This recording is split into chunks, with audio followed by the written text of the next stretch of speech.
नमस्कार मित्रों, स्वागत है आपका ज्ञान गंगा आयुर्वेद क्लासेस में। Myself doctor Anil Kumar Patel, MD, रचना शारीर, assistant professor, SAS Ayurvedic medical college Harhua. आज हम लोग क्रिया शारीर के अंतर्गत जो प्रथम चैप्टर है अर्थात शरीर जो अध्याय है उसके अंतर्गत हम लोग पॉइंट देखेंगे।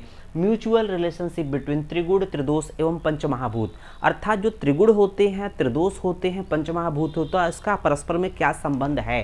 कहीं के त्रिगुण है अर्थात सत्व रजतम की बात करेंगे, त्रिदोष की बात करेंगे अर्थात वात पित्त कफ और आकाश वायु अग्नि जल पृथ्वी, ये जो पांच महाभूत है आपस में इनका क्या संबंध है। तो हेडिंग क्या है, म्यूचुअल रिलेशनशिप बिटवीन त्रिगुण, त्रिदोष एवं पंचमहाभूत। आइए एक एक करके पहले हम लोग देखते हैं त्रिगुण क्या है, त्रिदोष क्या है और पंचमहाभूत क्या है। उसके बाद उसमें उनका आपस में कोरिलेशन देखेंगे, इंटर रिलेशन देखेंगे, म्यूचुअल रिलेशन देखेंगे। जैसा कि जानते हैं त्रिगुण, नाम से ही शब्द से ही अर्थ लिखा त्रिगुण अर्थात तीन, कोई ऐसी रचना जो कि तीन तत्वों से मिलकर बनी हुई है। त्रिगुण का मतलब होता है वाग्भट, त्रिगुण मतलब होता है सत्व रजतम, त्रिगुण मतलब तीन गुण होते हैं। तो वाग्भट ने त्रिगुण जो शब्द है उसको क्या बोला है, महागुण बोला है। आचार्य वाग्भट ने त्रिगुण शब्द को महागुण बोला है। अर्थात महागुण में अर्थात त्रिगुण में कौन कौन से तत्व होते हैं, सत्व रजतम। तो ये सत्व रजतम क्या है, त्रिगुण है, उसको वाग्भट ने महागुण बोला है। तो यहाँ पर देखेंगे श्लोक अच्छा वाग्भट का आया है, सत्व रज तमश्च इति, सत्व रज तमश्च इति त्रयो प्रोक्त महागुण। तो यहाँ देखेंगे तीनों को क्या बोला गया, महागुण बोला है वाग्भट ने। सत्व रज तमश्चेति त्रयो प्रोक्त महागुण, अर्थात वाग्भट ने सत्व रजतम को महागुण की उपमा दी है, संज्ञा दी है। तो आइए देखते हैं कि सत्व रजतम में कुछ इसके क्वालिटी होते, प्रॉपर्टी होते हैं। अगर त्रिगुण के बारे में पूछा जाए तो त्रिगुण के बारे में जानना जरूरी है। तो सत्व रजतम क्या है, त्रिगुण है, इसको महागुण भी कहते हैं। सत्व क्या होता है, प्रकाशक होता है। सत्व कहीं ना कहीं कहते हैं ना कि दोष से रहित होता है, प्रकाशक होता है, हमेशा ज्ञान की प्राप्ति कराता है, इसलिए प्रकाशक है। रज क्या होता है, दुखात्मक। जब ये रज किसी व्यक्ति में जो है राजा लोग होते हैं हमेशा कोशिश करते हैं कि प्रजा को कष्ट ही देते हैं। तो जब रजगुण की प्रधानता होती है जिस व्यक्ति में, वो क्या करता है, वो व्यक्ति दुखी रहता है, दूसरों को दुख देता है। तम जो होता है, तम अपने आप में जब दिमाग में तम प्रवृत्ति हो, तामसिक प्रवृत्ति हो जाता है तो उनका दिमाग भारी हो जाता है।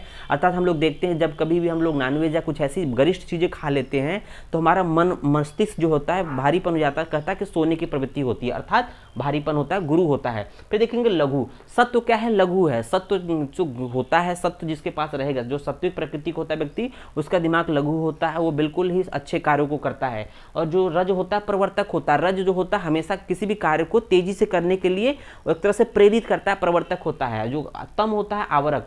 तम क्या करता है, पूरा पूरा आवरित कर लेता, कवर कर लेता। तम का मतलब हमेशा गलत कामों की तरफ जाता है। जैसे अगर बात करें तम, जैसे शाम के समय ही लगभग देखते हैं कि जो जुआरी होते हैं या जो शराबी होते हैं या गांजा या इस तरह के, ये शाम को दुकानें खुलती है, दुकानों में भीड़ लगा रहता है, कहीं ना कहीं ये आवरक होता है। इसको सेवन करने के बाद व्यक्ति बुरे कर्मों में ही प्रवृत्त होता है। फिर देखेंगे सत्व क्या होता है, सुखात्मक होता है। लघु होता है, सुखात्मक होता है, निर्मल होता है।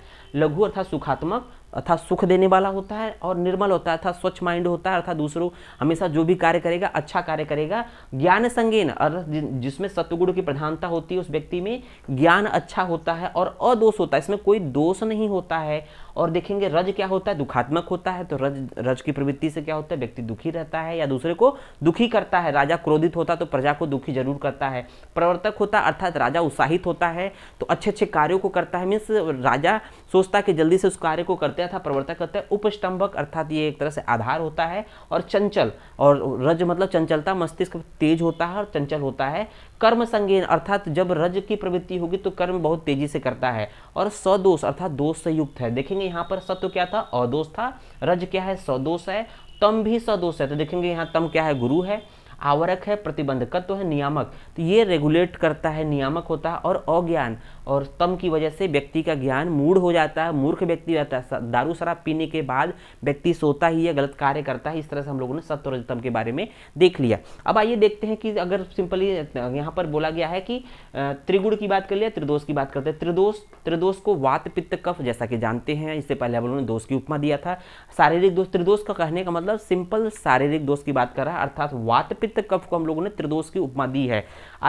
त्रिदोष को दूसरा नाम भी जान लेते हैं कि त्रिदोष को हम लोग त्रिस्तंभ भी बोलते हैं।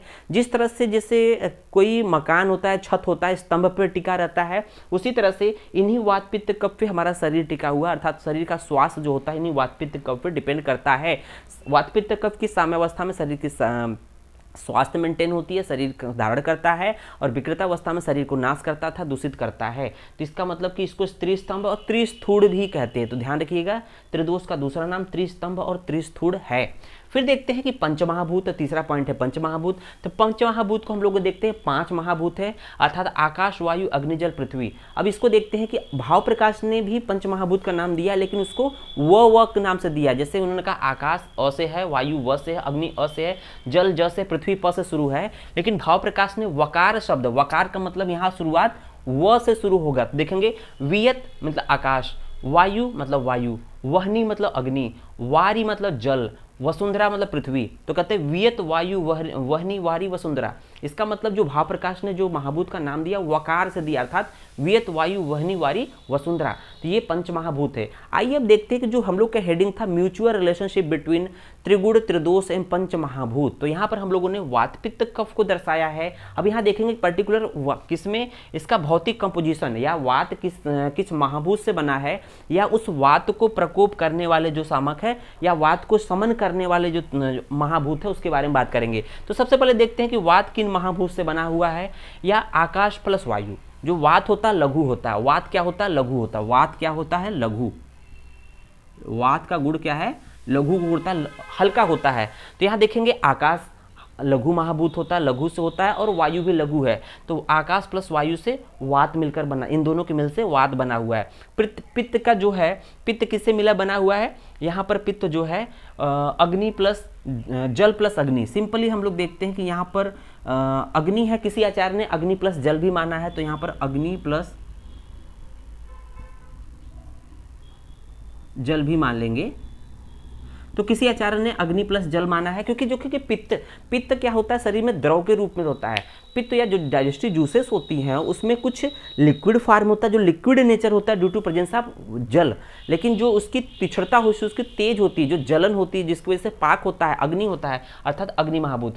सिंपली हम लोग कहते हैं कि पित्त में अग्नि महाभूत होता है, लेकिन अगर देखा जाए उसका जो द्रव होता है वो जल महाभूत को रिप्रेजेंट करता है। और अग्नि तो अपने आप में है। तो इसका मतलब कि ये इसके सामान्य कंपोजिशन में आएंगे कि पित्त का जो कंपोजिशन होगा अग्नि होगा। किसी आचार्य ने अग्नि प्लस जल भी बोला है ड्यू टू पित्त का लिक्विड नेचर होने की वजह से। लेकिन कफ क्या है? कफ का जो पंचभौतिक संगठन है, सिंपली हम लोग कह रहे हैं पहले वात पित्त कफ कह दिया, उसका पंचभौतिक संगठन अर्थात उसमें कौन सा महाभूत की प्रधानता होती है या किससे बना हुआ है। तो कफ है, तो कफ देखेंगे कफ क्या है? कफ लिक्विड फार्म होता है, जैसे श्लेष्मा म्यूकस, तो लिक्विड फार्म होता है और वो भारी होता है। तो कहेंगे कि पृथ्वी महाभूत की वजह से, पृथ्वी अपने आप में वेटेड होती है, भारी होती है, जल पर पृथ्वी महाभूत से कफ का निर्माण हुआ है।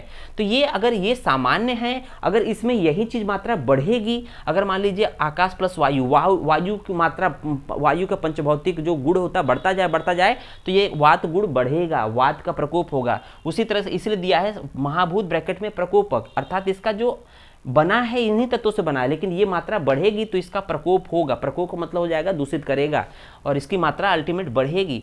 इसी तरह से जब यहाँ पर जो है अग्नि की मात्रा बढ़ेगी तो ये भी पित्त का प्रकोप होगा। उसी तरह से जल और पृथ्वी की मात्रा बढ़ेगी तो कफ का प्रकोप होगा। उसी तरह से जब सामान्य उसके कंपोजिशन की बात कर लिया, उसके प्रकोप की बात कर लिया, तो इसका मतलब कौन से महाभूत है जो उसको डाउन करेंगे। जब कहते हैं ना कि वात बढ़ा हुआ तो उसको कम करना, शमन करना, उसको नॉर्मल कंडीशन में लाना है, तो उसके लिए कौन से महाभूत के द्रव्य देंगे। तो उसके देखेंगे अग्नि प्लस जल प्लस पृथ्वी, अग्नि प्लस जल प्लस पृथ्वी। तो अग्नि इसके जस्ट अपोजिट गुण वाले होते हैं, अग्नि जल पृथ्वी। इन दोनों के अलावा जो 3 बचे हुए हैं 5 में से, ये क्या होते हैं? वात के शामक होते हैं। उसी तरह से यहाँ जल प्लस अग्नि है तो यहाँ पर वायु प्लस जल प्लस पृथ्वी इसको समन करेंगे। और उसके साथ साथ देखेंगे कफ, अर्थात यहाँ पर देखेंगे जल ऑलरेडी भौतिक कंपोजिशन में है, लेकिन अगर अग्नि है, अग्नि को अगर ज़्यादा जल मिला देंगे तो उसकी जो इंटेंसिटी होती है थोड़ा डाइल्यूट हो जाएगी। उसके हिसाब से देखेंगे ये जल भी है इसके शमन में, इसका मतलब पित्त महाभूत को कम करने वाला। तो वायु प्लस जल प्लस पृथ्वी जो होता है ये पित्त के शमन अर्थात पित्त को डाउन करने वाला होता है। तो अग्नि पित्त शामक महाभूत की बात कर रहे हैं।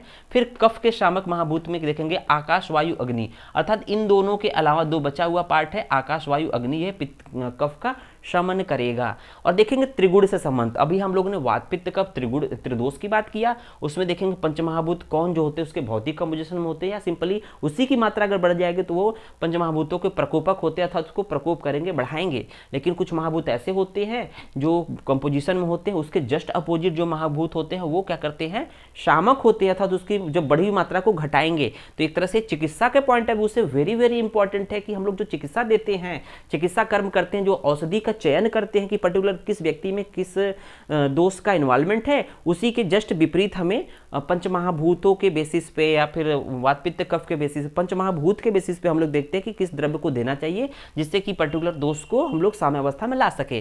फिर देखते हैं त्रिगुण, तो तीसरा रिलेशन था त्रिगुण का। त्रिगुण में देखते हैं वात, वात का जो वात में रज महागुण की आवश्यकता, मतलब ये रज प्रधान होता है। वात जो महाभूत होता है वो वात जो वात दोष है वो उसमें रजोगुण की प्रधानता होती है, पित्त में सत्वगुण की प्रधानता होती है, कफ में तम गुण की प्रधानता होती है। तो ये है म्यूचुअल रिलेशनशिप बिटवीन द त्रिगुण अर्थात त्रिगुण अर्थात ये त्रिगुण ये सत्वरजतम, त्रिदोष अर्थात वात पित्त कफ और पंच महाभूत ये। तो ये अल्टीमेट ये है। तो ये चैप्टर इस तरह से कंप्लीट होता है।